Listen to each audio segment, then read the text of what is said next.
Sebelum saya mulakan cerita, tolong saya untuk subscribe channel ni dan aktifkan notification supaya tidak terlepas dengan video yang seterusnya. Ini pula top 5 kisah pahlawan Melayu. Paling legend dalam sejarah. Yang suka konten macam ni boleh tekan subscribe supaya tidak terlepas video yang seterusnya. Di tempat kelima, kita mulakan dengan seorang kanak-kanak, seorang budak kecil yang lebih bijak dari para pembesar istana. Hang Nadim, nama ini hidup dalam legenda Temasek, yaitu Singapura Purba. Ketika kampung diserang ikan todak yang datang dari laut, ramai tentera terbunuh. Raja panik, pembesar bingung, tapi muncullah Hang Nadim, anak kecil yang bagi idea revolusioner. Susun batang pisang di pesisir pantai, dan berhasil, ikan todak terperangkap, serangan reda, rakyat selamat.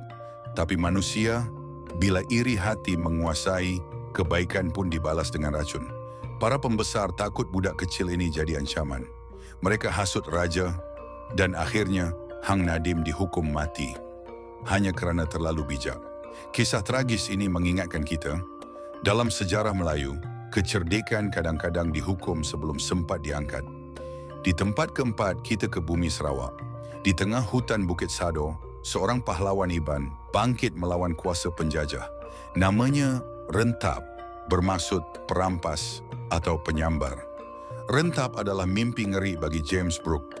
Beliau melawan bukan dengan senjata moden, tapi dengan semangat, strategi, dan keberanian suku Iban. Beliau serang pos British, tawan kubu, dan menubuhkan pertahanan sendiri di Bukit Sado. Kubu yang sukar ditembusi. 3 kali tentera Brooke cuba menawan kubu itu, 3 kali mereka dipukul balik. Tapi akhirnya dengan meriam berat dan bantuan luar, kubu Rentap roboh. Namun Rentap tidak pernah ditangkap. Dia menghilang ke dalam rimba dan jasadnya tak pernah ditemui. Rentap bukan sekadar pahlawan, dia simbol penentangan rakyat asal terhadap kuasa luar. Di Sarawak, dia dikenang sebagai Raja Rimba. Tempat ketiga, milik pahlawan paling ikonik dalam sejarah Melayu, Laksamana Hang Tuah. Namanya sinonim dengan kehebatan, keberanian, dan kesetiaan mutlak kepada Sultan Hang Tuah, bukan sahaja Panglima Melaka, tapi juga diplomat, ahli silat, dan sahabat sejati. Tapi konflik mula tercetus apabila beliau difitnah dan dihukum bunuh. Sahabatnya, Hang Jebat, bangkit menuntut keadilan, memberontak demi kebenaran, dan saat itu, Hang Tuah dipanggil semula. Diberi arahan, bunuh Hang Jebat.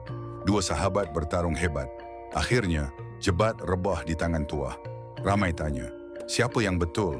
Jebat yang melawan demi keadilan atau Tuah yang setia walau diperintah bunuh? Hingga hari ini kisah mereka terus jadi bahan debat dan renungan. Tapi satu hal pasti, Hang Tuah tak pernah mati dalam sejarah.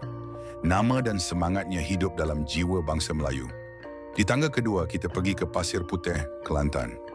Tahun 1915, seorang guru agama bangkit jadi wira rakyat. Tok Janggut atau nama sebenar Haji Hassan bin Munas. British datang bukan bawa kemakmuran, tapi cukai tanah, cukai kepala. Rakyat menderita. Tok Janggut tak hanya berkhutbah, dia bertindak. Beliau memimpin pemberontakan rakyat, serang balai polis, usir pegawai British. Pasir Putih dikuasai oleh orang tempatan, buat seketika. Tapi British bukan calang-calang. Mereka hantar tentera dari luar negeri.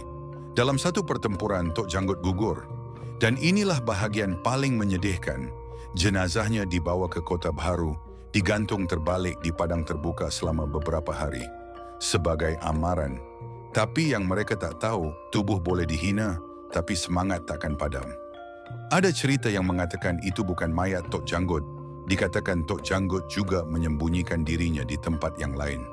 Tok Janggut kini jadi simbol kebangkitan rakyat Kelantan dan satu tamparan pada kezaliman penjajah.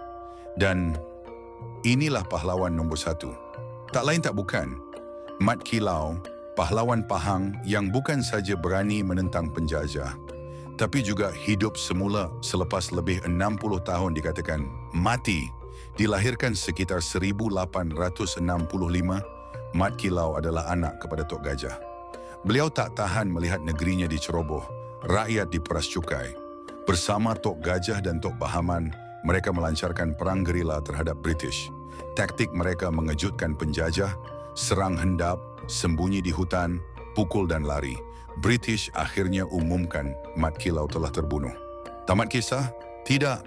Tahun 1969, seorang lelaki tua muncul di Pahang dan mengaku dialah Mat Kilau. Setelah disiasat, kerajaan sahkan identitinya. Rakyat terkejut. Pahlawan yang dianggap mati rupanya hidup dalam penyamaran selama puluhan tahun. Mat Kilau bukti bahawa semangat perjuangan Melayu itu tak pernah mati. Mungkin dia manusia biasa, tapi legasinya abadi. Itulah top 5 pahlawan Melayu paling legend. Dari budak genius sampai panglima sakti. Siapa dalam senarai ini paling anda kagumi? Atau ada lagi pahlawan yang patut masuk ranking ni? Komen di bawah. Jangan lupa like, share and subscribe untuk lebih banyak kisah-kisah hebat dari sejarah Melayu.